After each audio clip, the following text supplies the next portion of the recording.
ज़्यादातर जनता नेताओं को उनके भाषणों के लिए पसंद करती है। कौन नेता कितना अच्छा भाषण देता है, जनता में उस नेता की फैन फॉलोइंग इसी आधार पर तय होती है। ऐसे ही एक नेता हैं संजय सिंह, जो कि आम आदमी पार्टी से राज्यसभा के सांसद हैं।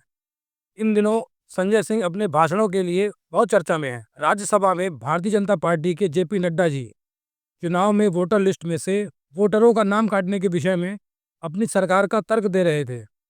उनके बेबुनियाद तर्क को सुनकर संजय सिंह भड़क गए। आइए देखते हैं संजय सिंह ने क्या कहा। पूरा अधिकार है किसी व्यक्ति को किसी के वोट पर ऑब्जेक्शन करने का और ऑब्जेक्शन में रीजन देने का। जिन लोगों ने भारतीय जनता पार्टी की तरफ से ऑब्जेक्शन दिया है तो साथ में रीजन भी दिया है, और वो चाहे पूर्वांचल हो, चाहे रोंगिया हो, चाहे बांग्लादेशी हो, चाहे घुसपैठिया हो, वो सब उसमें आते हैं। देखने वाली बात यह है कि ये इतने दिन सत्ता पे कहीं रोहिंग्या और बांग्लादेशी के वोटों पर तो नहीं बने हुए थे। इन्होंने कहा कहीं ऐसा तो नहीं जिनके नाम काटे जा रहे हैं वो रोहिंग्या हैं। हमारे उत्तर प्रदेश के भाई, हमारे पूर्वांचल के भाई, हमारे यूपी बिहार के भाई जो 40-40 साल से दिल्ली में रह रहे हैं, अपने श्रम अपने खून पसीने से दिल्ली को बना रहे हैं, आप उनको रोहिंग्या करें।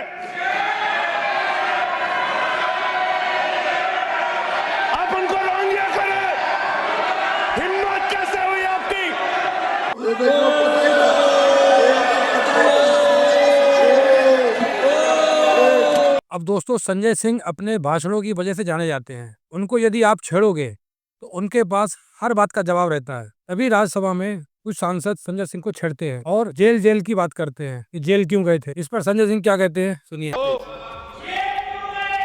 दिल्ली में प्लीज जेल 3 घंटे ईडी सीबीआई दे दो, सबको भेज दूंगा। संजय सिंह का यह जवाब सुनकर भी भाजपा के सांसद खामोश नहीं हुए और वे आम आदमी पार्टी और संजय सिंह को भ्रष्टाचारी बताने लगे। इस पर संजय सिंह और भड़क गए और उन्होंने भाजपा के सांसद को भ्रष्टाचार के मामले में बुरी तरीके से लपेट दिया। भ्रष्टाचार के खिलाफ जब बोलते हैं भाजपा के लोग तो लगता है ओसामा बिन लादेन अहिंसा पे उपदेश दे रहा है। ये भ्रष्टाचार के खिलाफ बोलेंगे। 3,02,000 करोड़ रुपए का ठेका इन लोगों ने इलेक्टोरल बॉन्ड के नाम पे लिया सर। अब भाजपा के सांसद ये भूल जाते हैं कि दिल्ली में सरकार भले ही आम आदमी पार्टी की हो, लेकिन वहां पर कानून व्यवस्था केंद्र सरकार की जिम्मेदारी है। लेकिन भाजपा के सांसद कानून व्यवस्था के मामले में भी आम आदमी पार्टी को कोसते हैं। उस पर संजय सिंह फिर से भाजपा के सांसदों को गरियाते हैं। क्या यहाँ पे ट्रंप की सरकार है? क्या ओबामा की सरकार है? यहाँ 10 साल से किसकी सरकार है? 10 साल से यहाँ पे महामानव की सरकार है। महामानव। अब जो भी आदमी संजय सिंह को ठीक से जानता होगा उसको जो अच्छी तरह समझ में आता है कि संजय सिंह के उंगली करना मतलब अपनी शामत बुलाना।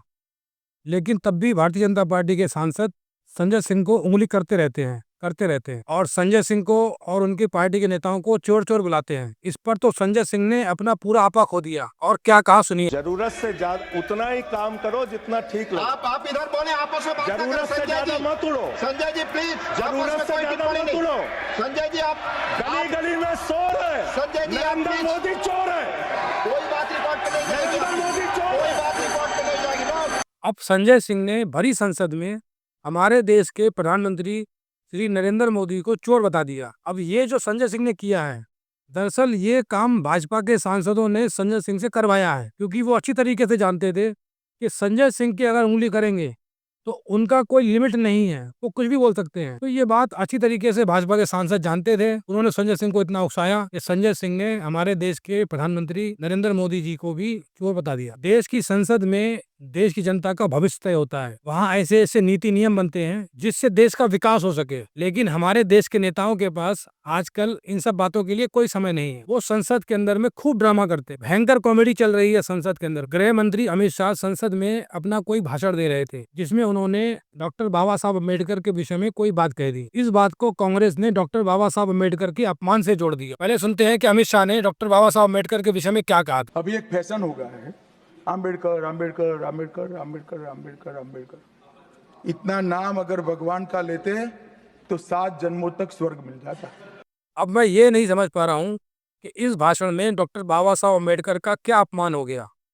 हाँ, मुझे इस बात से जरूर दिक्कत है कि जो अमित शाह जी कह रहे हैं कि अगर इतनी बार भगवान का नाम लिया होता तो 7 जन्मों तक स्वर्ग मिल जाता। वो ऐसा दावा कर रहे हैं, उनके पास इस बात का क्या प्रमाण है? और अगर कोई व्यक्ति इतनी बार भगवान का नाम लेता है और फिर भी उसको 7 जन्मों तक स्वर्ग नहीं मिला, तो अमित शाह जी क्या करेंगे? लेकिन इस पूरे भाषण में डॉक्टर बाबा साहब का क्या अपमान हुआ, ये मेरे समझ के बाहर। और दोस्तों, ये तो अपनी अपनी समझ है। अब जिसकी समझ में बाबा साहब का जितना सम्मान होगा, वो उसी हिसाब से तो तय करेगा कि इस भाषण में उनका अपमान हुआ है या नहीं हुआ है। लेकिन मेरी समझ में बाबा साहब अम्बेडकर का सम्मान इतना सस्ता नहीं है कि ऐसे छोटे मोटे भाषणों से उनका अपमान हो जाए। खैर, इस बात को कांग्रेस ने एक बहुत बड़ा मुद्दा बना दिया और आंदोलन चालू कर दिया। हमारे अमित शाह डिस्कशन कर रहे थे।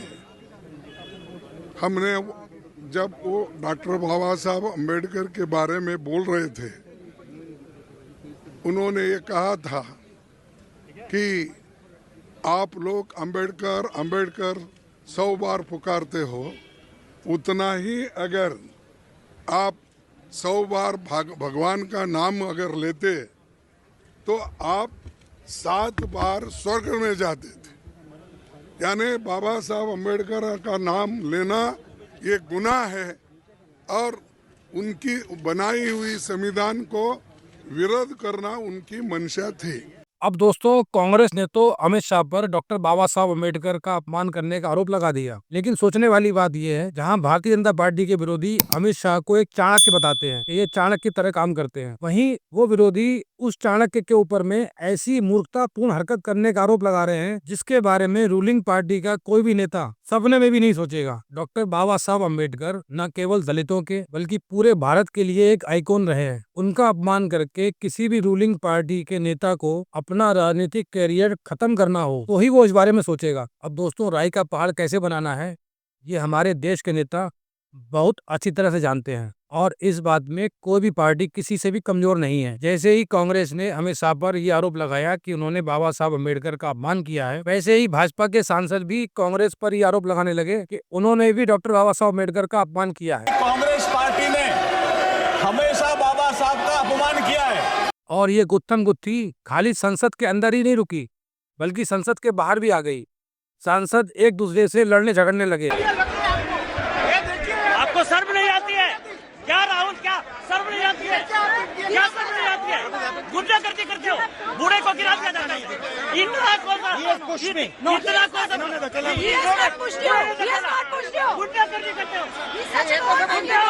भारतीय जनता पार्टी के सांसदों ने राहुल गांधी पर यह आरोप लगाया कि उन्होंने भारतीय जनता पार्टी के सांसद को गिरा दिया और उनको चोटें आ गई। वहीं कांग्रेस पार्टी ने बीजेपी के सांसदों पर यह आरोप लगाया कि उन्होंने खड़गे जी को गिरा दिया और खड़गे जी के पैर में चोट आ गई। राहुल जी बी.आर. अम्बेडकर जी की फोटो लेकर संसद में जा रहे थे।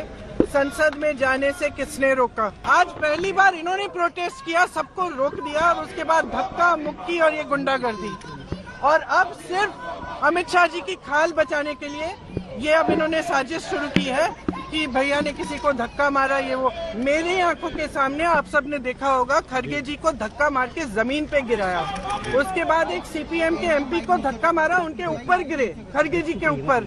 मैंने सोचा टांग टूट गई होगी, कुछ हुआ होगा, क्योंकि उनके चेहरे से दिख रहा था कि उनको चोट लगी। ये ड्रामा बस यहीं तक नहीं रुका, बल्कि दोनों पार्टियों ने एक दूसरे के ऊपर में एफआईआर तक दर्ज करा दी और जो सांसद गिरे थे वो आईसीयू में जाकर भर्ती हो गए। 2 सांसद इस समय अस्पताल में है।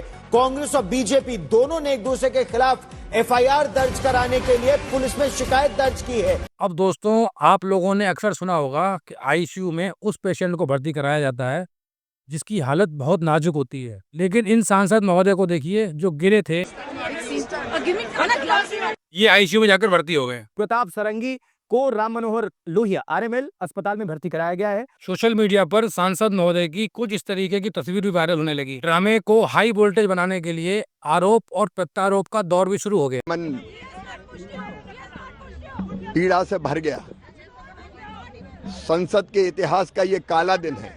अब जहां हमारे देश के नेताओं को संसद में बैठकर ऐसे ऐसे नीति नियम बनाने चाहिए या उनके बारे में विचार करना चाहिए जो देश की प्रगति में योगदान दें, लेकिन उसकी जगह पर हमारे देश के नेता क्या कर रहे हैं? हाई वोल्टेज ड्रामा क्रिएट कर रहे हैं, एक दूसरे की टांगे खींच रहे हैं। इन नेताओं को जनता के असल मुद्दों से कोई लेना देना नहीं है, चाहे वो सत्ता पक्ष के नेता हों चाहे वो विपक्ष के नेता हों। इन्हें सिर्फ इस बात से मतलब है कि कैसे एक दूसरे की टांग खींचकर ऊपर आया जाए। और हमारे देश की जनता उस चाबी वाले खिलौने की तरह है, जिसमें नेता जितनी चाबी भरता है उतना वो खिलौना चलता है। अब ऐसे ही कुछ भाजपा समर्थक रास्ते पर उतर आए आंदोलन करने के लिए कि राहुल गांधी ने बाबा साहब अम्बेडकर का अपमान किया है। लेकिन वहीं एक रिपोर्टर उनसे बार बार पूछता रहा कि क्या अपमान किया है, तो वो बता नहीं पाए। विरोध प्रदर्शन कर रहे हैं आप लोग जी, क्या हो गया, क्या अपमान कर दिया राहुल गांधी ने? भाई बाबा साहब के प्रति जो बोला है उसको तो छोड़ना चाहिए भारत, और अपने स्टेटमेंट वापस लेनी चाहिए। क्या बोला?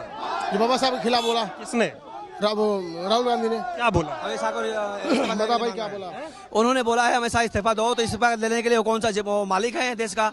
हम लोग युवा मोर्चा के जो टीम है आई है, उनके जो संविधान के बारे में बार बार वो गलत बोले जा रहे हैं कि भाई बोल रहे हैं अमित शाह जी ने भी बोला था। अभी तो हम लोग आंदोलन में, अभी आंदोलन कर लेते हैं, इसके बाद जैसे तैसे ये भाजपा समर्थक उस रिपोर्टर से अपनी जान छुड़ा करके भागा। लेकिन सोचने वाली बात यह है कि हमारे देश के नेताओं के पास इस तरह के ड्रामाबाजी करने के लिए भरपूर समय है, लेकिन जनता से जुड़े हुए जरूरी मुद्दे उठाने के लिए बिल्कुल समय नहीं है। और देश की जनता का क्या हाल है वो तो आपने देख ही लिया।